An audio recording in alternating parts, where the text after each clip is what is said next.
ನಮಸ್ಕಾರ. ಅನ್ನದೇವರು ವಿಶೇಷ ಕಾರ್ಯಕ್ರಮಕ್ಕೆ ಸ್ವಾಗತ. ನಾನು ಮಮತಾ ಹೆಗ್ಡೆ. ರಾಜ್ಯ ಸರ್ಕಾರದ 5 ಗ್ಯಾರಂಟಿಗಳಲ್ಲಿ ಅತ್ಯಂತ ಪ್ರಮುಖವಾದ ಯೋಜನೆ ಅಂದ್ರೆ ಅದು ಅನ್ನಭಾಗ್ಯ ಯೋಜನೆ. ಬಡ ಕುಟುಂಬದ ಪ್ರತಿ ವ್ಯಕ್ತಿಗೆ ತಲಾ 5 ಕೆಜಿ ಅಕ್ಕಿ ಹಾಗೂ ತಲಾ 170 ರೂಪಾಯಿ ನಗದು ವರ್ಗಾವಣೆಗೆ ಇಂದು ಚಾಲನೆ ಸಿಕ್ಕಿದೆ. ಮುಖ್ಯಮಂತ್ರಿ ಸಿದ್ದರಾಮಯ್ಯ ಅವರು ಯೋಜನೆಯನ್ನ ಉದ್ಘಾಟಿಸಿದ್ದಾರೆ.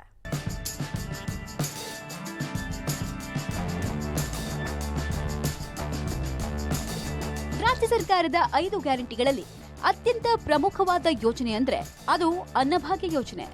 ಬಡ ಕುಟುಂಬದ ಪ್ರತಿ ವ್ಯಕ್ತಿಗೆ ತಲಾ 5 ಕೆಜಿ ಅಕ್ಕಿ ಹಾಗೂ ತಲಾ 170 ರೂಪಾಯಿ ನಗದು ವರ್ಗಾವಣೆಗೆ ಇಂದು ಚಾಲನೆ ಸಿಕ್ಕಿದೆ. ಮುಖ್ಯಮಂತ್ರಿ ಸಿದ್ದರಾಮಯ್ಯ ಅವರು ಯೋಜನೆಯನ್ನ ಉದ್ಘಾಟಿಸಿದ್ದಾರೆ.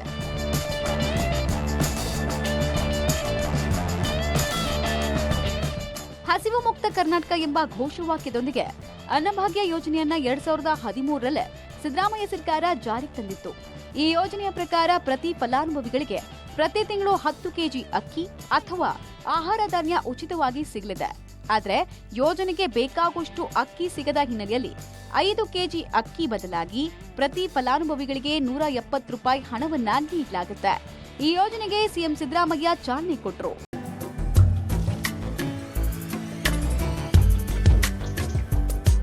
ಅನ್ನಭಾಗ್ಯ ಯೋಜನೆಯಡಿ ಬಡ ಕುಟುಂಬದ ಪ್ರತಿ ವ್ಯಕ್ತಿಗೆ ತಲಾ 10 ಕೆಜಿ ಅಕ್ಕಿ ನೀಡುವುದಾಗಿ ಕಾಂಗ್ರೆಸ್ ತನ್ನ ಚುನಾವಣಾ ಪ್ರಣಾಳಿಕೆಯಲ್ಲಿ ಘೋಷಿಸಿತ್ತು.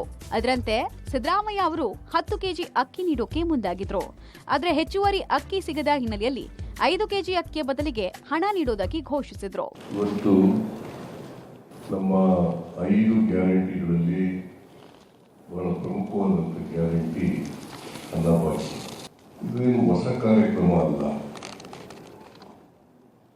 ಅನ್ನಭಾಗ್ಯ ಕಾರ್ಯಕ್ರಮ 2003 ಜುಲೈನಲ್ಲಿ ಪ್ರಾರಂಭ ಆಗಿದೆ. ನಾವು ಅಧಿಕಾರದಲ್ಲಿ ಇದ್ದಾಗ ಈ ಅನ್ನಭಾಗ್ಯ ಕಾರ್ಯಕ್ರಮವನ್ನು ಪ್ರಾರಂಭ ಮಾಡಿದ್ವಿ. ನಾವು 2013ರ ಮ್ಯಾನಿಫೆಸ್ಟೋನಲ್ಲಿ ಕೂಡ ಹೇಳಿದ್ದು ನಾವು ಬಡವರಿಗೆ ಅಕ್ಕಿ ಕೊಡ್ತೀವಿ ಅಂತ ಹೇಳಿ. ಅದರಂತೆ ನಾನು ಅಧಿಕಾರ ವಹಿಸ್ಕೊಂಡ 1 ಗಂಟೆನಲ್ಲಿ ಪ್ರಮಾಣವಚನ ಸ್ವೀಕಾರ ಮಾಡಿ ವಿಧಾನಸೌಧಕ್ಕೆ ಹೋಗಿ 1 ಗಂಟೆನಲ್ಲಿ ಈ ಅನ್ನಭಾಗ್ಯ ಕಾರ್ಯಕ್ರಮವನ್ನು ಘೋಷಣೆ ಮಾಡಿದೆ. ನಾನು ಪ್ರಮಾಣವಚನ ತಗೊಂಡದ್ದು ಕೂಡ ಬಸವಣ್ಣವರ ಜಯಂತಿಯ ದಿನ. ಬಸವಾದಿ ಶರಣರು ನುಡಿದಂತೆ ನಡೆದಂಥದ್ದು. ನಾವು ಕೂಡ ಜನರಿಗೆ ಏನು ಭರವಸೆಗಳನ್ನು ಕೊಟ್ಟಿದ್ದೀವಿ ಆ ಭರವಸೆಗಳನ್ನು ಈಡೇರಿಸಬೇಕು.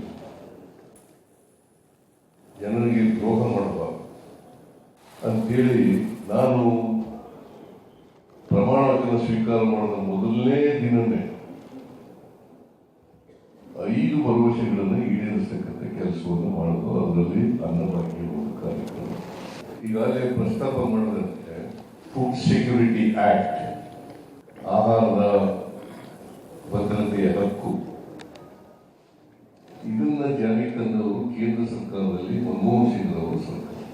ನಾವು part 4 of the constitution directive principles ಅಂತ ಕರೀತೀವಿ. ಅದರಲ್ಲಿ ಅನೇಕ ವಿಚಾರಗಳನ್ನು ನಾವು ಹೇಳ್ಕೊಂಡಿದ್ದೀವಿ. ವೆಲ್ಫೇರ್ ಸ್ಟೇಟ್ ಮಾಡಬೇಕಾದ್ರೆ ಹೀಗೆ ಮಾಡಬೇಕು, ಅದನ್ನ ಜನರ ಹಕ್ಕಾಗಿ ಮಾಡಬೇಕು ಅಂತೇಳಿ ಕಾನೂನು ಮಾಡಬೇಕು. ಅದನ್ನು ಮಾಡಿದವರು ಮನಮೋಹನ್ ಸಿಂಗ್ ಅವರು, ಕೇಂದ್ರ ಸರ್ಕಾರ. Right to food, right to work, right to food, right to information, right to education ಇವೆಲ್ಲ ಮನಮೋಹನ್ ಸಿಂಗ್ ಅವರೇ ಮಾಡಿದ್ರು. ಇದು ಸ್ವತಂತ್ರ ಭಾರತದಲ್ಲಿ ಯಾರು ಕೂಡ ಮಾಡಿರಲಿಲ್ಲ. ಮನಮೋಹನ್ ಸಿಂಗ್ ಅವರು ಪ್ರಧಾನಮಂತ್ರಿಯಾಗಿರುವಾಗ ಬಹಳ ಮೂಲಭೂತ ಸಮಸ್ಯೆಗಳೇನಿದ್ದಾವೆ ಜನರು. ರೈಟ್ ಟು ವರ್ಕ್, ಕೆಲಸದ ಹಕ್ಕನ್ನು ಕೊಡ್ತಕ್ಕಂಥ, ರೈಟ್ ಟು ಫುಡ್, ಆಹಾರದ ಭದ್ರತೆಯನ್ನು ಒದಗಿಸ್ಕೊಡ್ತಕ್ಕಂಥ, ರೈಟ್ ಟು ಇನ್ಫಾರ್ಮೇಶನ್, ಏನು ನಡೀತಾ ಇದೆ ಅಂತಕ್ಕಂಥದ್ದು ಗೊತ್ತಾಗುತ್ತಲ್ಲ, ರೈಟ್ ಟು ಇನ್ಫಾರ್ಮೇಶನ್, ಜನರಿಗೆ ಗೊತ್ತಾಗಬೇಕು ಅಂತೇಳಿ right to information, right to education, ಅದನ್ನು ಕೂಡ ಮೂಲಭೂತ ಹಕ್ಕನ್ನು ಮಾಡಬೇಕು. ಸೊ ಇವೆಲ್ಲ ಹಕ್ಕುಗಳನ್ನು ನಾಗರಿಕರಿಗೆ ಕೊಟ್ಟದ್ದು ಅಂದು ಕಾಂಗ್ರೆಸ್ ಸರ್ಕಾರ ಮನಮೋಹನ್ ಸಿಂಗ್ರವರ ನೇತೃತ್ವದಲ್ಲಿದ್ದಂಥ ಕಾಂಗ್ರೆಸ್ ಸರ್ಕಾರ, ಅದನ್ನು ನಾವು ಮರಿಬಾರ್ದು. 2013ರಲ್ಲಿ ಈ ರೈಟ್ ಟು ಫುಡ್ ಆಕ್ಟ್ ಜಾರಿ ಬಂದ ಮೇಲೆ ಅವರು ₹3 ಅಕ್ಕಿ ಕೊಡ್ತಾ ಇದ್ರು. ಕೇಂದ್ರ ಸರ್ಕಾರ ₹3 ಅಕ್ಕಿ ಕೊಡ್ತಾ ಇದ್ರು. ನಾನು ತೀರ್ಮಾನ ಮಾಡಿದ್ದು ₹1 ಕೊಡೋಣ ಅಕ್ಕಿನ ಅಂತ ಹೇಳಿ ತೀರ್ಮಾನ ಮಾಡಿದ್ದು. 5 kg ಅಕ್ಕಿಯನ್ನು ₹1 ಕೊಡೋಣ ಅಂತೇಳಿ ತೀರ್ಮಾನ ಮಾಡಿದೆ. ಆಮೇಲೆ ಸ್ವಲ್ಪ ದಿನಗಳ ನಂತರ ಫ್ರೀಯಾಗಿ ಕೊಡೋಣ ಅಂತೇಳಿ ಅಕ್ಕಿಯನ್ನು ತೀರ್ಮಾನ ಮಾಡಿದೆ, ಫ್ರೀಯಾಗಿ. ಆಮೇಲೆ 7 kg ಅಕ್ಕಿಯನ್ನು ಫ್ರೀಯಾಗಿ ಕೊಡಬೇಕು ಅಂತೇಳಿ ಮಾಡಿದೆ. ಇದು ಬೇರೆ ಪಕ್ಷದವ್ರು ಮಾಡಿದ್ದಲ್ಲ, ಇದು ಕಾಂಗ್ರೆಸ್ ಪಕ್ಷ ಮಾಡಿದ್ದು. ಈ ಮೂಲಭೂತ ಸಮಸ್ಯೆಗಳಿಗೆ ಪರಿಹಾರವನ್ನು ಕೊಡ್ತಕ್ಕಂಥ ಕಾನೂನನ್ನು ಮಾಡಿದ್ದು ಕಾಂಗ್ರೆಸ್ ಪಕ್ಷ. ಇದನ್ನು ನಾವೆಲ್ಲರೂ ಕೂಡ ಅರ್ಥ ಮಾಡ್ಕೋಬೇಕಾಗುತ್ತೆ. ಸೊ ಅದರ ಅಡಿಯಲ್ಲಿ ನಾನು ಅನ್ನಭಾಗ್ಯ ಕಾರ್ಯಕ್ರಮವನ್ನು ಪ್ರಾರಂಭ ಮಾಡಿದೆ. ಫ್ರೀಯಾಗಿ 1,28,00,000 ಕುಟುಂಬಗಳಿಗೆ, 1,28,00,000 ಕುಟುಂಬಗಳಿಗೆ ಈ ಅನ್ನಭಾಗ್ಯ ಕಾರ್ಯಕ್ರಮ ಕೊಡ್ತಕ್ಕಂಥದ್ದಿದೆ. ಅದರಲ್ಲಿ ಅಂತ್ಯೋದಯ ಕಾರ್ಡ್ ಹೋಲ್ಡರ್ಸ್ ಇದ್ದಾರೆ, ಮತ್ತೆ BPL ಕಾರ್ಡ್ ಹೋಲ್ಡರ್ಸ್ ಕೂಡ ಇದ್ದಾರೆ. ಒಟ್ಟು ದೇಶದ ಕರ್ನಾಟಕದ ಜನಸಂಖ್ಯೆಯಲ್ಲಿ 4,42,00,000 ಜನರಿಗೆ ಇವತ್ತು ಫ್ರೀಯಾಗಿ ಅಕ್ಕಿ ಕೊಡ್ತಕ್ಕಂಥ ಕಾರ್ಯಕ್ರಮ ಜಾರಿ. ಫ್ರೀಯಾಗಿ ಈ ಕೊರೋನಾ ಬಂದ ಮೇಲೆ ಕೇಂದ್ರ ಸರ್ಕಾರ ಅದು ₹3 ಕೊಡೋದನ್ನ ತೆಗೆದಾಕ್ತು. ಈಗ ನಾವು ಕೊಟ್ಟು ಅಂತ ಎಲ್ಲ ಹೇಳ್ಕೊತಾ ಇದ್ರು. ಪ್ರಾರಂಭ ಮಾಡಿದವ್ರು ಯಾರು? ಕಾನೂನು ತಂದವ್ರು ಯಾರು? ಕರ್ನಾಟಕದಲ್ಲಿ ಪ್ರಾರಂಭ ಮಾಡಿದವ್ರು ಯಾರು? ಫ್ರೀಯಾಗಿ ಕೊಟ್ಟವ್ರು ಯಾರು? ಇದು ನಾವು ಹೋದ ಕಡೆ ಎಲ್ಲ ಕಡೆ ಕೇಳ್ತಾ ಇದ್ವಿ. ನಮಗೆ 7 kg ಕೊಡ್ತಾ ಇದ್ವಿ ನೀವು ಇದ್ದಾಗ, ಅದನ್ನು 5 kg ಮಾಡಿಬಿಟ್ಟಿದ್ದಾರೆ ಅಂತ ಹೇಳ್ತಾ ಇದ್ವಿ. ನಾನು ಹೇಳಿದೆ 7 kg ಯಾಕಪ್ಪ, 10 kgನೇ ಕೊಡೋಣ. ಕೇಂದ್ರ ಸರ್ಕಾರದವರು 5 kg ಕೊಡ್ತಾರೆ, ನಾವು 5 kg ಎಕ್ಸ್ಟ್ರಾ ಕೊಡೋಣ, ಒಟ್ಟು 10 kg ಕೊಡೋಣ ಅಂತ ಹೇಳಿದ್ರು. ಬಹಳ ಜನ ಖುಷಿಯಾದರು ಇದನ್ನ ಹೇಳಿದಾಗ. 10 kg ಕೊಡ್ತೀವಿ ಅಂತ ಹೇಳಿದಾಗ ಬಹಳ ಜನ ಖುಷಿಯಾದರು. ನಾವು ಅದನ್ನು ಪಕ್ಷದ ವತಿಯಿಂದ 10 kg ಕೊಡ್ತೀವಿ, ನಾವೇ 10 kg ಕೊಡ್ತೀವಿ ಅಂತ ಹೇಳಲಿಲ್ಲ, ಅಡಿಷನಲ್ ಆಗಿ 10 kg ಕೊಡ್ತೀವಿ ಅಂತ ಹೇಳಲಿಲ್ಲ. 5 kg ಈಗಾಗಲೇ ಬರ್ತಾ ಇದೆ, ಅದ್ರ ಮೇಲೆ 5 kg ಹೆಚ್ಚಾಗಿ ಕೊಡ್ತೀವಿ, ಒಟ್ಟು 10 kg ಕೊಡ್ತೀವಿ ಅಂತ ಹೇಳೋದು.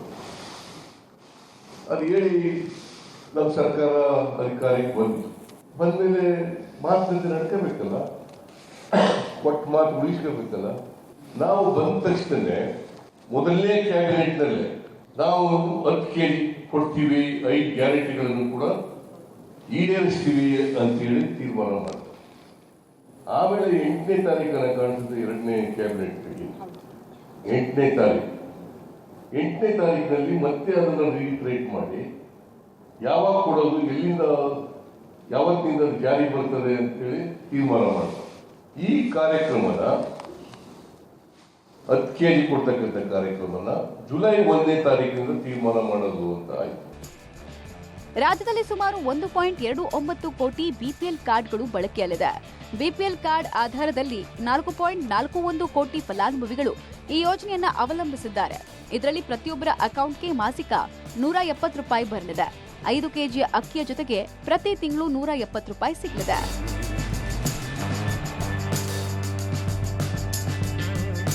ಅನ್ನದೇವರಿಗಿಂತ ಮಿಗಿಲಾದ ದೇವರಿಲ್ಲ ಎಂಬ ತತ್ವದೊಂದಿಗೆ ಅನ್ನಭಾಗ್ಯ ಯೋಜನೆಯನ್ನ ಜಾರಿಗೆ ತರಲಾಗಿದೆ. ಇದರಿಂದ 44.80 ಲಕ್ಷ ಅಂತ್ಯೋದಯ ಹಾಗೂ 3.97 ಕೋಟಿ ಆದ್ಯತಾ ಪಡಿತರ ಚೀಟಿದಾರರಿಗೆ ಪ್ರಯೋಜನ ಆಗಲಿದೆ.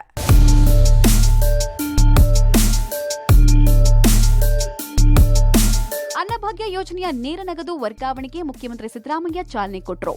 ವಿಧಾನಸೌಧದ ಸಮ್ಮೇಳನ ಸಭಾಂಗಣದಲ್ಲಿ ಕಾರ್ಯಕ್ರಮ ಆಯೋಜಿಸಲಾಗಿತ್ತು. ಡಿಸಿಎಂ ಡಿಕೆ ಶಿವಕುಮಾರ್ ಹಾಗೂ ಆಹಾರ ಸಚಿವ ಮುನಿಯಪ್ಪ ಉಪಸ್ಥಿತರಿದ್ದರು.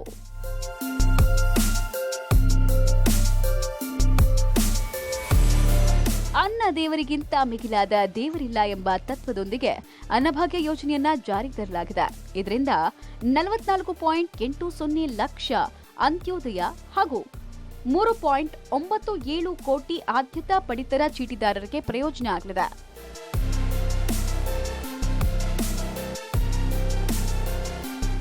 ಯೋಜನೆಗೆ ಅಕ್ಕಿ ಸಿಗದ ಹಿನ್ನೆಲೆಯಲ್ಲಿ 5 ಕೆಜಿ ಅಕ್ಕಿ ಬದಲಾಗಿ ಪ್ರತಿ ಫಲಾನುಭವಿಗಳಿಗೆ ₹170 ಹಣ ನೀಡಲಾಗುತ್ತೆ. ಡಿಬಿಟಿ ಮೂಲಕ ಕುಟುಂಬದ ಮುಖ್ಯಸ್ಥರ ಬ್ಯಾಂಕ್ ಖಾತೆಗೆ ಹಣ ವರ್ಗಾವಣೆ ಆಗಲಿದೆ. ಈ ಯೋಜನೆಯ ಅನುಷ್ಠಾನಕ್ಕಾಗಿ ಬಜೆಟ್ನಲ್ಲಿ 10,000 ಕೋಟಿ ಹಣ ನಿಗದಿ ಮಾಡಲಾಗಿದೆ. 5 ಗ್ಯಾರಂಟಿಗಳನ್ನ ನಾವು 100% ಜಾರಿಗೊಳಿಸ್ತೀವಿ. ಇವತ್ತು ಅನ್ನಭಾಗ್ಯ ಮಾರ್ಕ್ ಕೊಟ್ಟಿದ್ದರಿಂದ ಏಪ್ರಿಲ್ ಜುಲೈನಲ್ಲಿ ನಾವು 1ನೇ ತಾರೀಕಿನಿಂದ ಜಾರಿ ಕೊಡ್ತೀವಿ ಅಂತ ಮಾರ್ಕ್ ಕೊಟ್ಟಿದ್ದು. That is the decision taken in the cabinet. So ನಾವು ನೀವು ಅಕ್ಕಿ ಕೊಂಡ್ಕೊಳ್ಳಿಕ್ಕೆ ನಾವು 8ನೇ ತಾರೀಕು ಕ್ಯಾಬಿನೆಟ್ ಮೀಟಿಂಗ್ ಆಯಿತು. 9ನೇ ತಾರೀಕು ಪತ್ರ ಬರೆದಿದ್ದೀವಿ FCIನವರಿಗೆ, ಫುಡ್ ಕಾರ್ಪೊರೇಷನ್ ಆಫ್ ಇಂಡಿಯಾದವರಿಗೆ. 8ನೇ ತಾರೀಕು ಕ್ಯಾಬಿನೆಟ್, 9ನೇ ತಾರೀಕು ಪತ್ರ ಬರೆದಿದ್ದೀವಿ ಫುಡ್ ಕಾರ್ಪೊರೇಷನ್ ಆಫ್ ಇಂಡಿಯಾ. ಅವರು ನಮಗೆ 12ನೇ ತಾರೀಕು ಪತ್ರ ಬರೆದು, ನಮ್ಮ ಹತ್ರ ದಾಸ್ತಾನಿದೆ ಅಕ್ಕಿ, ನಿಮ್ಗೆ ಎಷ್ಟು ಬೇಕಾದ್ರೂ ನೀವು ಕೇಳಿದಷ್ಟು ಅಕ್ಕಿ ಕೊಡ್ತೀವಿ, ನಿಮ್ಮ ರಿಕ್ವೈರ್ಮೆಂಟ್ ಫುಲ್ಫಿಲ್ ಮಾಡ್ತೀವಿ. ನಮಗೆ ಬೇಕಾಗಿದ್ದದ್ದು 2,29,000 ಮೆಟ್ರಿಕ್ ಟನ್ ಅಕ್ಕಿ. ನಾನು ಈ ಪತ್ರದ ಜೊತೆಗೆ ಅಲ್ಲಿ ಡೆಪ್ಟಿ ಜನರಲ್ ಮ್ಯಾನೇಜರ್ ಕರೆದು ಮಾತಾಡಿದೆ. ಏನ್ರಿ ನಿಮ್ಮ ಹತ್ರ ಅಕ್ಕಿ ಇದೆಯಾ, ಏನು ಕೊಡ್ತೀರಾ ಅಂತ. ಪತ್ರ ಬರೆದಿದ್ದು ನಿಜ, ಅಕ್ಕಿ ಇದೆಯಾ, ಕೊಡ್ತೀರಾ ಇಲ್ವೋ ಅಂತ ಕೇಳಿದೆ. ಸರ್, ನಮ್ಮ ಹತ್ರ 7 ಲಕ್ಷ ಮೆಟ್ರಿಕ್ ಟನ್ ಅಕ್ಕಿ ಇದೆ, ಅಕ್ಕಿಗೆ ತೊಂದರೆ ಇಲ್ಲ, ಬೇಕಾದಷ್ಟು ಅಕ್ಕಿ ಇದೆ, ದೇಶದಲ್ಲಿ ನಮ್ಮ ಗೋಡನ್ಗಳಲ್ಲಿ ಬೇಕಾದಷ್ಟು ಅಕ್ಕಿ ಇದೆ. 235 lakh ton 235 lakh metric ton ಅಕ್ಕಿ ಇದೆ, ಕೊಡ್ತೀವಿ ಅಂತ ಇರೋದು. ನಂಬ್ಕೋಬೇಕಾ ಬೇಡ? 12ನೇ ತಾರೀಕು ಪತ್ರ ಬರೆದು ಒಪ್ಕೊಂಡಿದ್ದಾರೆ. ನಾನು ಖುದ್ದಾಗಿ ಕರೆದು ಮಾತಾಡಿದಾಗ ಒಪ್ಕೊಂಡಿದ್ದಾರೆ. ಸಂಶಯ ಬರಲಿಕ್ಕೆ ಸಾಧ್ಯ ಏನಂಗಾಗ್ತದೆ?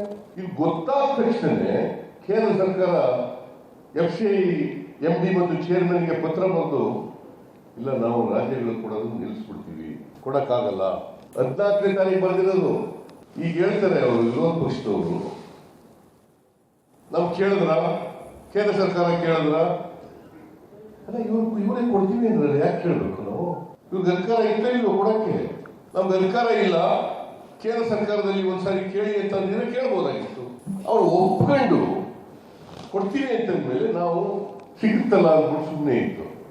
ಆಮೇಲೆ ನೋಡಿದ್ರೆ 14ನೇ ತಾರೀಕು ನಮಗೆ ಪತ್ರ ಬರ್ತದೆ FCIನಿಂದ, ಕೊಡಕ್ಕಾಗಲ್ಲ. Is it not dirty politics played by government of India? ಇದನ್ನು ರಾಜಕೀಯ ದ್ವೇಷ ಅಂತ ಕರಿಬೇಕಾ? ಬಡವರ ವಿರೋಧಿ ಕ್ರಮ ಅಂತ ಕರಿಬೇಕಾ? ಏನಂತ ಕರಿಬೇಕು? What else it is?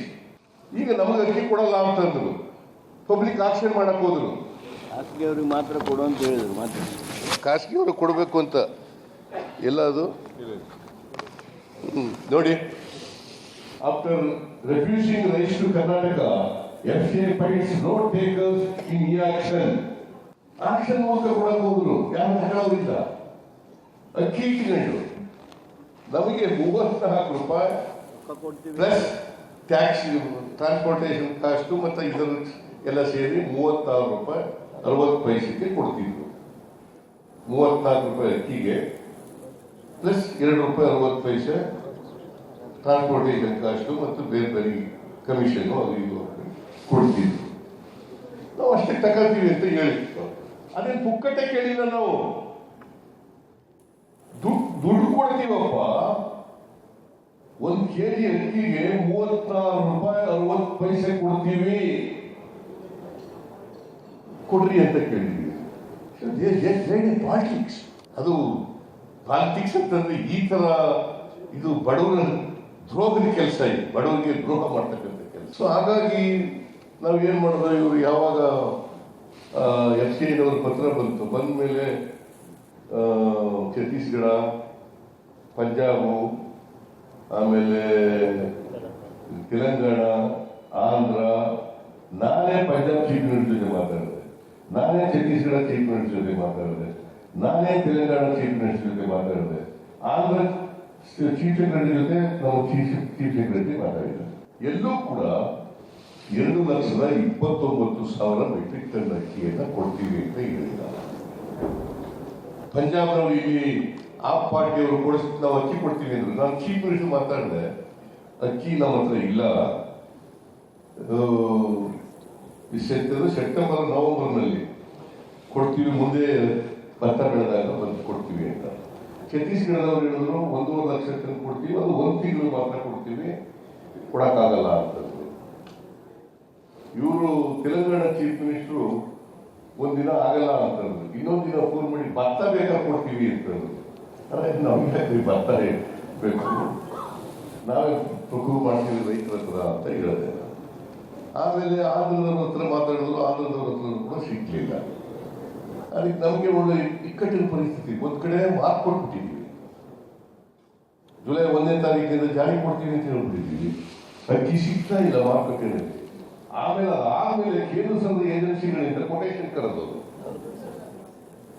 Quotation ಕರೆದಾಗ ಅವ್ರು ಜಾಸ್ತಿ ಹೇಳೋದು. ಯಾಕಂದ್ರೆ ಏಪ್ರಿಲ್ನಲ್ಲಿ ಅವರು 32 ರೂಪಾಯಿ 94 ಪೈಸೆಗೆ ಅಕ್ಕಿ ಕೊಟ್ಟಿದ್ದಾರೆ, ಅದು ಗನಿ ಬ್ಯಾಗ್ನಲ್ಲಿ. ನಾನು ಹೇಳಿದೆ, ನೋಡಪ್ಪ, ಗನಿ ಬ್ಯಾಗ್ಗೆ 70 ಪೈಸಾ, ಪ್ಲಾಸ್ಟಿಕ್ ಬ್ಯಾಗ್ಗೂ ಗನಿ ಬ್ಯಾಗ್ಗೂ ವ್ಯತ್ಯಾಸ ಇದೆ. ಆ 70 ಪೈಸೆ ಕಡಿಮೆ ಮಾಡ್ಕೊಂಡು 32 ರೂಪಾಯಿ 24 ಪೈಸೆಗೆ ನೀವು ಕೊಡ್ತೀರಾ? ಅವ್ರು 32.94 ಪೈಸೆಗೆ ಮಾರಿದ್ರು.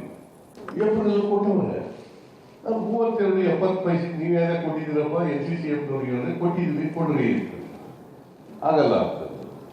ಸೊ ನಮ್ಗೆ ದಾರಿ ಏನಿದೆ? ಈಗ ನಾವು ಅಕ್ಕಿನೇ ಕೊಡಬೇಕು ಅಂತ ನಮ್ಮ ಉದ್ದೇಶ ಇತ್ತು. ಕ್ಯಾಬಿನೆಟ್ ಚರ್ಚೆ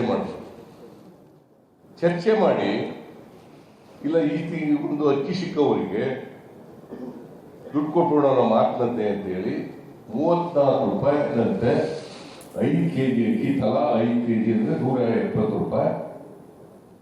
ಎಷ್ಟು ಜನ ಇದ್ದಾರೆ ಅಷ್ಟು ಜನಕ್ಕೆ. 5 ಜನ ಇದ್ರೆ 850 ರೂಪಾಯಿ, 4 ಜನ ಇದ್ರೆ 680 ರೂಪಾಯಿ, ಒಬ್ಬರೇ ಇದ್ರೆ 170 ರೂಪಾಯಿ, ಇಬ್ಬರಿದ್ರೆ 340 ರೂಪಾಯಿ ಇಟ್ಕೊಳ್ಳೋಣ ಅಂತ ಹೇಳಿ ನಾವು ತೀರ್ಮಾನ ಮಾಡಿ ಅಕ್ಕಿ ಸಿಕ್ಕಿಯವರಿಗೆ ಅಂತ ಮಾಡಿದ್ದೀವಿ. ಇಲ್ಲಿ ನೀವು ಇದನ್ನು ಕೂಡ ಪಬ್ಲಿಕ್ ಇಂದ ಪರ್ಚೇಸ್ ಮಾಡಲಿಕ್ಕೆ ಟೆಂಡರ್ ಮಾಡಿ, ಓಪನ್ ಮಾರ್ಕೆಟ್ ಇಂದ ಪರ್ಚೇಸ್ ಮಾಡಲಿಕ್ಕೆ ಟೆಂಡರ್ ಕೂಡ ಮಾಡಿದ್ದೀವಿ. ಸೊ ನಮಗೆ ವಿಧಿ ಇದೆ, ಅನಿವಾರ್ಯವಾಗಿ ಈಗ ಮಾರ್ಕ್ ಕೊಟ್ಟಂತೆ ನಡ್ಕೊಳ್ಳಿಕ್ಕೆ ಈ 140 ರೂಪಾಯಿ 170 ರೂಪಾಯಿ ಒಬ್ಬರಿಗೆ ತಲಾ 170 ರೂಪಾಯಿ ಕೊಡ್ಲಿಕ್ಕೆ ಇವತ್ತು 10ನೇ ತಾರೀಕಿನಿಂದ ಕೊಡ್ತೀವಿ ಅಂತ ಹೇಳಿದ್ರು. ಆ ಮಾತನ್ನು ಉಳಿಸ್ಕೋಬೇಕಲ್ಲ, ಅದಕ್ಕೋಸ್ಕರ 2 ಜಿಲ್ಲೆಗೆ ಇವತ್ತು ಯಾರು ಫಲಾನುಭವಿಗಳಿದ್ದಾರೆ ಅವ್ರ ಅಕೌಂಟಿಗೆ ಆಗ್ತಾ ಇದೆ, ಅವ್ರ ಅಕೌಂಟ್ ಆಗ್ತಾ ಇದೆ 2 ಜಿಲ್ಲೆಗೆ. ಅಂದ್ರೆ ಈ ತಿಂಗಳೊಳಗಡೆ ಎಲ್ಲ ಜಿಲ್ಲೆಗಳಿಗೂ ಕೂಡ ಕೊಡ್ತೀವಿ.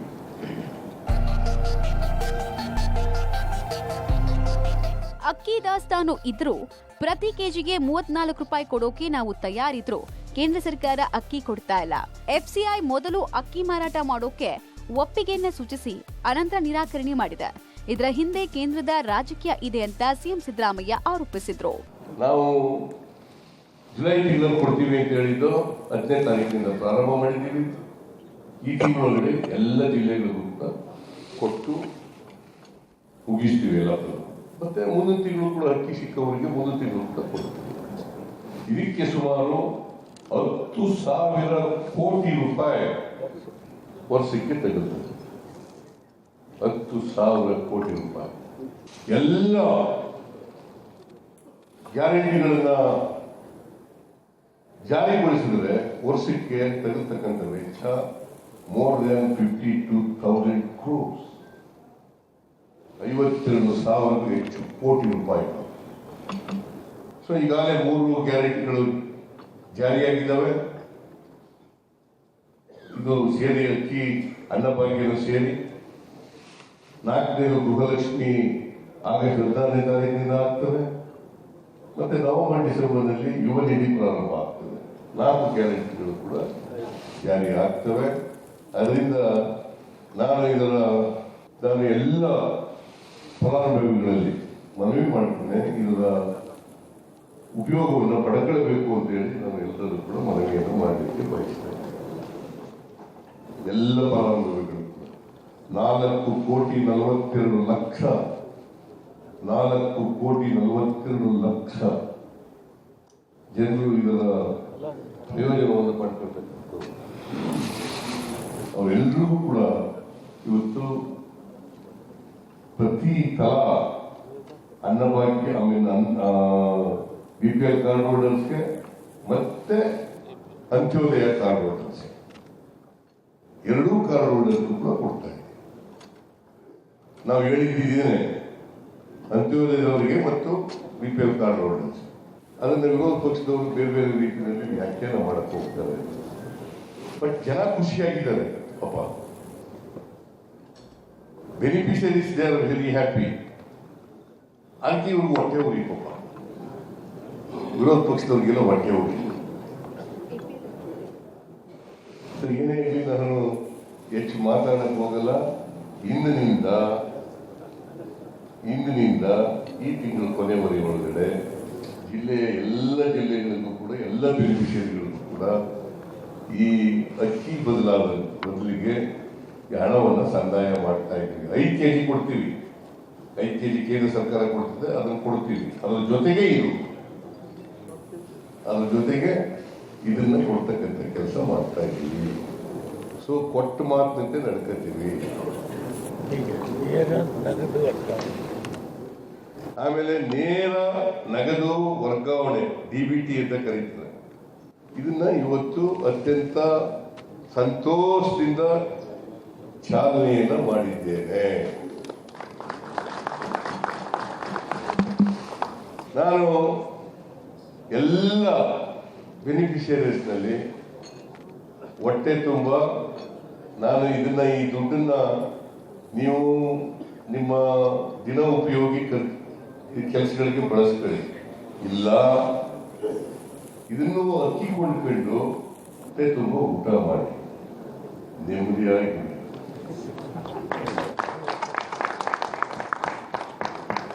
ರಾಜ್ಯದ ಬಡವರನ್ನ ನೆಮ್ಮದಿಯಾಗಿರ್ತಕ್ಕಂಥದ್ದೇ ನಮ್ಮ ಕೆಲಸ.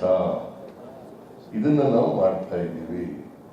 ಯಾರು ಟೀಕೆ ಮಾಡ್ತಾರೆ ಅವ್ರಿಗೆಲ್ಲ ಸೋಪ್ ಹಾಕಕ್ಕೆ ಹೋಗಲ್ಲ. ಇದು ನಮ್ಮ ಕರ್ತವ್ಯ. ಕೊಟ್ಟ ಮಾತು ಅದನ್ನ ಇವತ್ತು ಉಳಿಸ್ಕೊಂಡಿದ್ದೀವಿ. ಕಾರ್ಯಕ್ರಮದಲ್ಲಿ DCM DK ಶಿವಕುಮಾರ್ ಹಾಗೂ ಆಹಾರ ಸಚಿವ ಮುನಿಯಪ್ಪ ಉಪಸ್ಥಿತರಿದ್ದರು. ಈ ಒಂದು ಸಂದೇಶ ಕರ್ನಾಟಕ ರಾಜ್ಯದ ಹಸುವನ್ನು ಹೊತ್ತಂತ ಜನರಿಗಲ್ಲ. ಈ ಸಂದೇಶ ಇಡೀ ರಾಷ್ಟ್ರಕ್ಕೆ ಸನ್ಮಾನ್ಯ ಶ್ರೀ ಸಿದ್ದರಾಮಯ್ಯ ಸಾಹೇಬರು ಮೊದಲನೇ ಬಾರಿಗೆ ಮುಖ್ಯಮಂತ್ರಿಯಾದ ಮೊದಲನೇ ದಿನ ಬಸವಣ್ಣವರ ಜಯಂತಿ, ಅಕ್ಷಯ ತಿಥಿ, ಅವತ್ತು ಜವಾಬ್ದಾರಿ ತೆಗೆದುಕೊಂಡು ಬಂದು ಕ್ಯಾಬಿನೆಟ್ ಅಲ್ಲಿ 5 kg ಅಕ್ಕಿಯನ್ನು ಕೊಡಬೇಕು ಅಂತೇಳಿ ತೀರ್ಮಾನ ಮಾಡಿದ್ದು ನಾವೆಲ್ಲ ನೆನೆಸ್ಕೊಳ್ಬೇಕಾಗ್ತದೆ. ಅಲ್ಲಿಂದ ಮುಂದುವರೆದಂತ ಈ ಕಾರ್ಯಕ್ರಮ 7 kg ಹೋಯ್ತು, ವಾಪಸ್ 5 kg ಬಂತು. ಈಗ ಜನರಿಗೆ ಮಾತು ಕೊಟ್ಟರು, ನಾವು ಕಾಂಗ್ರೆಸ್ ಪಕ್ಷ ನಾವೆಲ್ಲ ಸೇರಿ ಮುಂದೆ ನಮಗೆ ಅಧಿಕಾರಕ್ಕೆ ಬಂದರೆ, ಜನ ನಮ್ಗೆ ಆಶೀರ್ವಾದ ಮಾಡಿದ್ರೆ 5 ಗ್ಯಾರಂಟಿಗಳನ್ನು ಕೊಟ್ಟು ಇದರಲ್ಲಿ ಅನ್ನಭಾಗ್ಯ 5 kgಯಿಂದ 10 kgಗೆ ನಾವು ಮಾಡ್ತೀವಿ ಅಂತೇಳಿ ನಾವು ಮಾತನ್ನ ಕೊಟ್ಟಿದ್ದು ತಮಗೆಲ್ಲ ಗೊತ್ತಿರುತ್ತೆ ವಿಷಯ. ಇಡೀ ರಾಷ್ಟ್ರದಲ್ಲೇ ಇದು ದೊಡ್ಡ ವ್ಯಾಪಕವಾಗಿ ಚರ್ಚೆ ಆಗ್ತಾ ಇದೆ. ಇದು ನಮ್ಮ ರಾಜ್ಯದ ಮಾತ್ರ ಅಲ್ಲ, ಚರ್ಚೆ ರಾಜಕಾರಣ ಎರಡೂ ಕೂಡ ನಡೀತಾ ಇದೆ. ಕೇಂದ್ರ ಸರ್ಕಾರ ಅವರು ಬಹಳ ಹಿರಿಯ ಶ್ರೀಮಂತಿಕೆಯನ್ನು ತೋರಿಸಿ ಈ ಯೋಜನೆಗೆ ಸಹಕಾರವನ್ನ ಕೊಡುವುದಾಗಿದೆ. ಆದರೆ 5 kg ನಮ್ಮ ಕೈಲೂ ಕೂಡ ಅದನ್ನ ಸಂಗ್ರಹ ಮಾಡೋ ಶಕ್ತಿ ಕರ್ನಾಟಕ ಸರ್ಕಾರಕ್ಕಿದೆ. ಆದರೆ ನಮ್ಮ ಕೇಂದ್ರ ಸರ್ಕಾರ ಅಧಿಕಾರಿಗಳು ಮುಖ್ಯಮಂತ್ರಿಗಳಿಗೆ ಮತ್ತು ನಮ್ಮ ಅಧಿಕಾರಿಗಳಿಗೆ ಮತ್ತು ನಮ್ಮ ಸಚಿವರಿಗೆ ನಾವು ನಮ್ಮ ಹತ್ರ ಹಕ್ಕಿ ಇದೆ, ನಾವು ಕೊಡ್ತೇವೆ ಅಂತ ಹೇಳಿ ಈ ಒಂದು ಕಾರ್ಯಕ್ರಮಕ್ಕೆ ಸಹಕಾರ ಕೊಡಕ್ಕೆ ಮುಂದೆ ಬಂದರು. ಒಂದು ಬಿಜೆಪಿ ಸ್ನೇಹಿತರಿಗೆ ನಾನು ಹೇಳಲಿಕ್ಕೆ ಬಯಸ್ತೇನೆ, ಈ ಯೋಜನೆ ಫುಡ್ ಸೆಕ್ಯೂರಿಟಿ ಆಕ್ಟ್ ತಂದವರು ಯಾರು, ಹೇಗೆ ತಂದ್ರು ಅಂದ್ರೆ ಕಾಂಗ್ರೆಸ್ ಪಕ್ಷಕ್ಕೆ ಮಾತ್ರ UPA ಸರ್ಕಾರ ಇದ್ದಾಗ ಇದನ್ನ ಸಂವಿಧಾನದ ಹಕ್ಕನ್ನ ತಂದದನ್ನ ನಾವು ಯಾರು ಮರಲಿಕ್ಕೆ ಸಾಧ್ಯ ಇಲ್ಲ. ಈ ಹಕ್ಕು ಸಂವಿಧಾನದಲ್ಲಿ ಕೊಟ್ಟಂತ ಹಕ್ಕು UPA ಸರ್ಕಾರ ಶ್ರೀಮತಿ ಸೋನಿಯಾ ಗಾಂಧಿ ಅವರು UPA ಚೇರ್ಮನ್ ಆಗಿ, ಮನಮೋಹನ್ ಸಿಂಗ್ ಅವರು ಈ ರಾಷ್ಟ್ರದ ಪ್ರಧಾನಮಂತ್ರಿಗಳಾಗಿ ಈ ಒಂದು ಆಹಾರ ಭದ್ರತೆ ಕಾಯ್ದೆಯನ್ನು ತಂದದನ್ನ ನಾವೆಲ್ಲ ಇವತ್ತು ನಾವು ಸ್ಮರಿಸಲೇಬೇಕಾಗ್ತದೆ. ಯಾಕೆಂದ್ರೆ ಕೆಲವರೆಲ್ಲ ಈ ಸರ್ಕಾರ 5 kg ಸೆಂಟ್ರಲ್ ಬರ್ತಾ ಇದೆ ಅಂತ ಕೆಲವ್ರನ್ನ ತಪ್ಪದಾರಿ ಹೇಳಲಿಕ್ಕೆ ಪ್ರಯತ್ನವನ್ನ ಮಾಡ್ತಾ ಇದ್ದಾರೆ. ಆದ್ರೆ ಯಾರು ಕೂಡ ಇದನ್ನ ಜಾರಿ ತರಬೇಕು ಅಂತೇಳಿ ಬೇರೆ ರಾಜ್ಯದಲ್ಲಿ ಇದಕ್ಕೆ ಮುಂದಕ್ಕೆ ಬರಲಿಲ್ಲ. ಆ ಬದ್ಧತೆ ಬರಕ್ಕಿಂತ ಮುಂಚಿತವಾಗಿ ನಮ್ಮ ರಾಜ್ಯದಲ್ಲಿ ಇದನ್ನು ನಾವು ಪ್ರಾರಂಭ ಮಾಡುವುದನ್ನು ಕೂಡ ಎಲ್ಲರೂ ಕೂಡ ಸ್ಮರಿಸ್ಕೊಳ್ಬೇಕು. ಈ ಹಿನ್ನೆಲೆಯಲ್ಲಿ ನಾವೆಲ್ಲ ಸೇರಿ ಕೆಲಸ ಮಾಡ್ತಾ ಇದ್ದೇವೆ. ಏನು ಈಗಾಗಲೇ 5 ಗ್ಯಾರಂಟಿಗಳಲ್ಲಿ ಈಗಾಗಲೇ 3ನೇ ಗ್ಯಾರಂಟಿ ಜಾರಿಗೆ ಬಂದ್ಬಿಟ್ಟಿದೆ. ಈಗಾಗಲೇ ಕ್ಲಿಕ್ ಮಾಡಾಯ್ತು, ಕೆಲವರು ಅಕೌಂಟ್ಗೆ ಹಣ ಕೂಡ ಹೋಗಾಯ್ತು. ನಮ್ಮ ಆಹಾರ ಮಂತ್ರಿಗಳು ಬಹಳ ಶ್ರಮ ಪಟ್ಟು ಬಹಳ ಜಲ್ದಿ ಇದನ್ನ ಫೇಸ್ ಮ್ಯಾನರ್ ಅಲ್ಲಿ ಒಂದೊಂದು ದಿನಕ್ಕೆ 4 ಜಿಲ್ಲೆ 5 ಜಿಲ್ಲೆ ಎಲ್ಲೂ ಸ್ವಲ್ಪ ಹೆಚ್ಚು ಕಮ್ಮಿ ಆಗಬಾರ್ದು ಅಂತೇಳಿ ಬಹಳ ಚೆನ್ನಾಗಿ ಪ್ಲಾನಿಂಗ್ ಮಾಡಿದ್ದಾರೆ. ನಾನು ಕೆಲವು ಅಧಿಕಾರಿಗಳ ಹತ್ರ ಕರೆದು ನಮ್ಮ ಲೋಕಲ್ ಅಧಿಕಾರಿಗಳ ಹತ್ರ ಕೂಡ ನಾನು ಕೂಡ ಇದು ಸ್ವಲ್ಪ ಏನಾಗಿದೆ ಅಂತೇಳಿ ಚೆಕ್ ಮಾಡಿದೆ. ಹೊರಗಡೆ ಇದನ್ನ ತೆಗೆದುಕೊಂಡು ಹೋಗ್ಬೇಕು ಅಂತ ಕೂಡ ಯೋಚನೆ ಮಾಡಿದ. ಆದ್ರೆ ವಿಧಾನಸೌಧದಲ್ಲಿ ಅಸೆಂಬ್ಲಿ ನಡೀತಾ ಇರ್ಬೇಕಾದ್ರೆ ಹೊರಗಡೆ ಮಾಡೋದು ಸ್ವಲ್ಪ ಹೋಗಿ ಬರೋದು ಕಷ್ಟ ಆಗ್ತದೆ. ಇಡೀ ಸರ್ಕಾರ ಬಹಳ ಸಚಿವರೆಲ್ಲ ಪಾರ್ಟಿಸಿಪೇಟ್ ಮಾಡ್ತಾರೆ. ಅದಕ್ಕೆ ಈ ಡೈರೆಕ್ಟ್ ಬೆನಿಫಿಟ್ ಟ್ರಾನ್ಸ್ಫರ್ ಏನಿದೆ, ಈ ಹಣ ಕೊಡುವಂಥದ್ದು ಇದನ್ನ ವಿಧಾನಸೌಧದ ಮುಖಾಂತರನೇ ಜಾರಿ ಮಾಡೋಣ ಅಂತೇಳಿ ನಮ್ಮ ಆಹಾರ ಸಚಿವರು ಇದನ್ನ ನೆರವೇರಿಸೋದ್ರಿಂದ ಇವತ್ತು ನಾವಿಲ್ಲಿ ಚಾಲನೆ ಮಾಡ್ತಾ ಇದ್ದೇವೆ. ಸೊ ಈ ವರ್ಷ ಅದು ಇನ್ನೊಂದು ಕಂಪ್ಲೀಟ್ ಏನ್ ನಾವು ಮಾತು ಕೊಟ್ಟಿದ್ದೇವೆ ಆ ಮಾತಿಗೆ ಇಲ್ಲಿ ರಾಜಕಾರಣ ಮಾತಾಡೋದ್ರಲ್ಲಿ ಏನು ಅರ್ಥ ಇಲ್ಲ. ಯಾರ್ಯಾರಿಗೆ ಏನೇನು ಉತ್ತರ ಕೊಡಬೇಕು ವಿಧಾನಸೌಧದಲ್ಲಿ ನಾವು ಕೊಡ್ತೇವೆ. ಬಟ್ ಒಂದು ಬಸವಣ್ಣನ ನಾಡು ನುಡಿದಂತೆ ನಡೆದಿದ್ದೇವೆ, ಮುಂದಕ್ಕೂ ನಡೀತೇವೆ. ನಾನು ಹೇಳ್ಕೊಂಡು ಬಂದಿದ್ದೆ 200 ಯೂನಿಟ್ ಉಚಿತ, 2,000 ರೂಪಾಯಿ ಖಚಿತ, 10 kg ನಿಶ್ಚಿತ ಅಂತ. ಸೊ ಹಂಗೆ ಈ ಎಲ್ಲ ಯೋಜನೆಗಳಿಗೆ ಒಂದು ದೊಡ್ಡ ಫೌಂಡೇಶನ್ ಅನ್ನ ಎಷ್ಟೇ ಕಷ್ಟ ಆದ್ರೂ ಕೂಡ ಮುಖ್ಯಮಂತ್ರಿಗಳು 7ನೇ ತಾರೀಕು ಮಂಡಿಸಿದಂತ ಒಂದು ಬಜೆಟ್ಗೆ ಬಹುಶಃ ಯಾರಿಗೂ ಕೂಡ ಮನಸ್ಸಿಗೆ ನೋವಾಗದೆ ಈ ಸಂದರ್ಭದಲ್ಲಿ ಕ್ರೋಢೀಕರಿಸಿ ಅದಕ್ಕೆ ಒಂದು ಫೌಂಡೇಶನ್ ಹಾಕಿ ಕೊಟ್ಟಿದ್ದಾರೆ. ಇಡೀ ರಾಜ್ಯಕ್ಕೆ ಮತ್ತು ಹೊರಗಡೆ ದೇಶದ ಅನೇಕ ರಾಜ್ಯಗಳಿಗೆ ನಮ್ಮ ಯೋಜನೆ ಒಂದು ಮಾದರಿ ಆಗಿದೆ ಅನ್ನೋದನ್ನ ಹೇಳಲಿಕ್ಕೆ ನನಗೆ ಬಹಳ ಸಂತೋಷ ಆಗ್ತದೆ. ಎಲ್ಲ ನಾಯಕರುಗಳು, ವಿವಿಧ ರಾಜ್ಯದ ವಿವಿಧ ಪಕ್ಷದ ನಾಯಕರು ಕೂಡ ನಮ್ಮ ಯೋಜನೆಯನ್ನ ನಾವು ಯಾವ ರೀತಿ ಸಂಗ್ರಹ ಮಾಡಿದ್ದೇವೆ, ಯಾವ ರೀತಿ ಇದನ್ನ ಕಾರ್ಯರೂಪಕ್ಕೆ ತರ್ತಾ ಇದ್ದೀವಿ ಅಂತ ಹೇಳಿ ನಮ್ಮ ಹತ್ರ ಟೆಲಿಫೋನ್ ಮಾಡಿ ಮಾಹಿತಿಗಳನ್ನ ತರಿಸ್ಕೊಡ್ತಾ ಇದ್ದಾರೆ. ಸೊ ಅದರಿಂದ ನಮ್ಮ 5 ಗ್ಯಾರಂಟಿ ಇಡೀ ದೇಶಕ್ಕೆ ಒಂದು ಮಾದರಿ.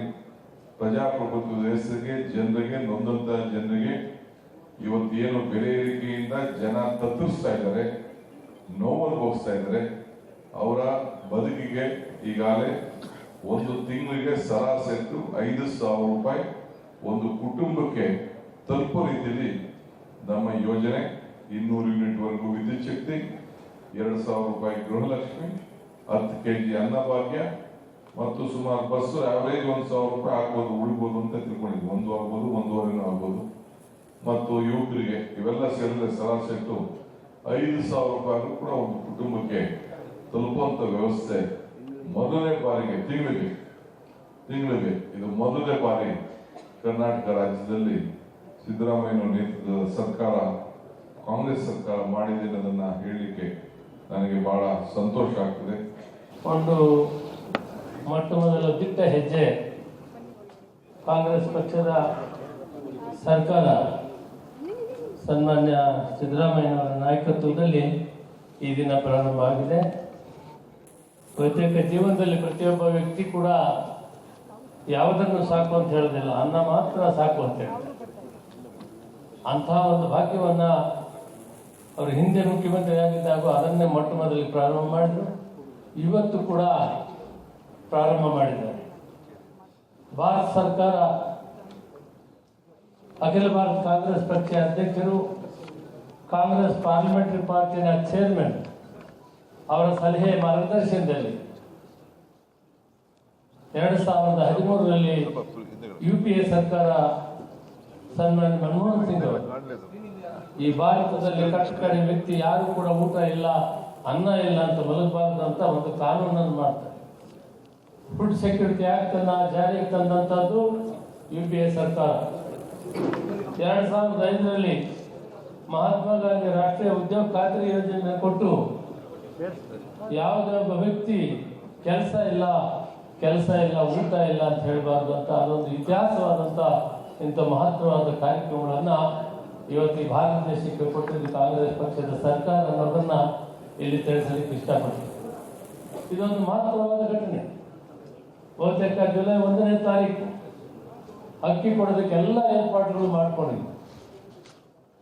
ಭಾರತ ಸರ್ಕಾರದಲ್ಲಿ ಫುಡ್ ಕಾರ್ಪೊರೇಷನ್ ಇಂಡಿಯಾದಲ್ಲಿ ಅಕ್ಕಿ ಸ್ಟಾಕ್ ಇತ್ತು. ಆದರೆ ಭಾರತ ಸರ್ಕಾರದ ಅಧಿಕಾರಿಗಳು ಕೊಡೋದಕ್ಕೆ ಆದೇಶವನ್ನು ಕೊಟ್ಟರು. ಭಾರತ ಸರ್ಕಾರ, ಬಿಜೆಪಿ ಸರ್ಕಾರ ಅದನ್ನ ನಿಲ್ಲಿಸುವಂತ ಕೆಲಸವನ್ನು ಮಾಡಿ ಈ ಬಡವರ ಜೀವನದಲ್ಲಿ ರಾಜಕೀಯ ಮಾಡುವಂತ ಕೆಲಸವನ್ನು ಮಾಡಿ. ಆದರೂ ಕೂಡ ನಮ್ಮ ಸರ್ಕಾರ, ಸನ್ಮಾನ್ಯ ಮುಖ್ಯಮಂತ್ರಿಗಳು, ಉಪಮುಖ್ಯಮಂತ್ರಿಗಳು ಮತ್ತು ಕ್ಯಾಬಿನೆಟ್ ಒಂದು ನಿರ್ಣಯಕ್ಕೆ ಬಂದು ನಾವು ಜುಲೈ 1ನೇ ತಾರೀಕು ಮಾತು ಕೊಟ್ಟಿದ್ದೇವೆ. ಅಕ್ಕಿ ಸ್ವಲ್ಪ ತಡವಾದರೂ ಕೂಡ ನಾವು ಹಣವನ್ನು ಅವರ ಅಕೌಂಟಿಗೆ ಕೊಡಬೇಕಂತ ಒಂದು ತೀರ್ಮಾನವನ್ನು ಮಾಡಿದರು. ಆ ತೀರ್ಮಾನದಂತೆ ಜುಲೈ ತಿಂಗಳಲ್ಲಿ ಕೊಡಬೇಕು. ಜುಲೈ 1ರಿಂದಲೇ ಇದು ಲೆಕ್ಕಾಚಾರ ಸಿಗ್ತದೆ. ಇವತ್ತು ಇಡೀ ರಾಜ್ಯದಲ್ಲಿ ಮೊಟ್ಟ ಮೊದಲು ಮೈಸೂರು, ಎರಡನೇದು ಕೋಲಾರ, ನಾಳೆ ಬೆಳಿಗ್ಗೆ ರಾಮನಗರ ಗ್ರಾಮಾಂತರ, ಬೆಂಗಳೂರು ಗ್ರಾಮಾಂತರ, ಬಾಗಲಕೋಟೆ, ಯಾದಗಿರಿ, ಧಾರವಾಡ, ಈ ರೀತಿ ಪ್ರತಿ ದಿನಾನು 4-5 ಜಿಲ್ಲೆಗಳಿಗೆ ಹೋಗಿ ಸಂಪೂರ್ಣವಾಗಿ ವಾರ 10 ದಿನದಲ್ಲಿ ನಾವು ಪ್ರತಿಯೊಂದು ಮನೆಗೆ, ಪ್ರತಿಯೊಂದು ಕುಟುಂಬಕ್ಕೆ, ಪ್ರತಿಯೊಂದು ಕಾರ್ಡ್ಗೂ ಕೂಡ ಈ ಹಣ ಸೇರುವಂಥದ್ದು. ಒಬ್ಬ ವ್ಯಕ್ತಿಗೆ 120 ರೂಪಾಯಿ 5 kg ಬೆಲೆ, 1 kgಗೆ 34 ರೂಪಾಯಿ ಅಂತೆ FCI food corporation of India fix ಮಾಡಿರೋ ರೇಟನ್ನ ಇವತ್ತು ಕೊಡ್ತಾ ಇದ್ವಿ. ಆ ಮನೆಯಲ್ಲಿ ಎಷ್ಟು ಜನ ಇರ್ತಾರೆ ಅದರಂತೆ 120 ರೂಪಾಯಿ ಕೊಡುವಂತ ಒಂದು ಐತಿಹಾಸಿಕವಾದ ತೀರ್ಮಾನವನ್ನ ಮಾಡಿದ್ದೇವೆ. ಕಾಂಗ್ರೆಸ್ ಪಕ್ಷ ನುಡಿದಂತೆ ನಡೆದಿದೆ. ಆದ್ದರಿಂದ ಇವತ್ತು ಜನರಿಗೆ ಸನ್ಮಾನ್ಯ ಮುಖ್ಯಮಂತ್ರಿಗಳು, ಉಪಮುಖ್ಯಮಂತ್ರಿಗಳ ಮುಖಾಂತರ ಇದನ್ನು ಜಾರಿ ಮಾಡಬೇಕು ಅಂತ ನಾನು ಮನವಿ ಮಾಡಿದ್ದೆ. ಕೇವಲ 10-15 ದಿನದಲ್ಲಿ 1,28,00,000 ಕಾರ್ಡ್ಗಳಿಗೆ, ರೇಷನ್ ಕಾರ್ಡ್ಗೆ ಅಕೌಂಟ್ ಇರೋರಿಗೆ ಅವರೆಲ್ಲರಿಗೂ ಕೂಡ ಇವತ್ತು ಈ ಫಲ ಸಿಗ್ತಾ ಇದೆ ಅನ್ನೋದಂದ್ರೆ ಇದು ಸ್ವತಂತ್ರ ಭಾರತದಲ್ಲಿ ಕರ್ನಾಟಕ ರಾಜ್ಯದಲ್ಲಿ ಮೊಟ್ಟ ಮೊದಲ ಬಾರಿಗೆ ಒಂದು ದಿಟ್ಟ ಹೆಜ್ಜೆ ನಿಂತಿದೆ ಸನ್ಮಾನ್ಯ ಸಿದ್ದರಾಮಯ್ಯ ಸರ್ಕಾರ. ಇವತ್ತು ಇಂಥ ಒಂದು ಪವಿತ್ರವಾದ ಕೆಲಸ ಎಲ್ಲ ಸಹಾಯ ಮಾಡಬಹುದು. ಆದರೆ ಮನುಷ್ಯನ ಸಾಕು ಅನ್ನುವಂಥದ್ದು ಯಾವುದಾದ್ರೂ ಇದ್ರೆ ಅದು ಊಟ. ಅಂತ ಅನ್ನಭಾಗ್ಯವನ್ನು ಇವತ್ತು ಕೊಟ್ಟಿದ್ದಾರೆ. ಅದಕ್ಕೆ ಸರ್ಕಾರ ಇವತ್ತು ಈ ಕೆಲಸವನ್ನು ಯಶಸ್ವಿಯಾಗಿ ಮಾಡುತ್ತಾರೆ.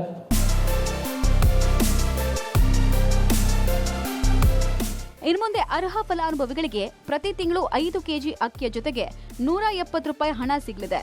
ರಾಜ್ಯ ಸರ್ಕಾರದ ಮಹತ್ವಾಕಾಂಕ್ಷಿಯ ಅನ್ನಭಾಗ್ಯ ಯೋಜನೆಗೆ ಜನರಿಂದ ಭಾರಿ ಮೆಚ್ಚುಗೆ ವ್ಯಕ್ತವಾಗಿದೆ. ಇದಾಗಿತ್ತು ಈ ಹೊತ್ತಿನ ವಿಶೇಷ. ನೆನಪಲ್ಲಿ ನ್ಯೂಸ್ ಅಂದ್ರೆ ಪಬ್ಲಿಕ್ ಟಿವಿ.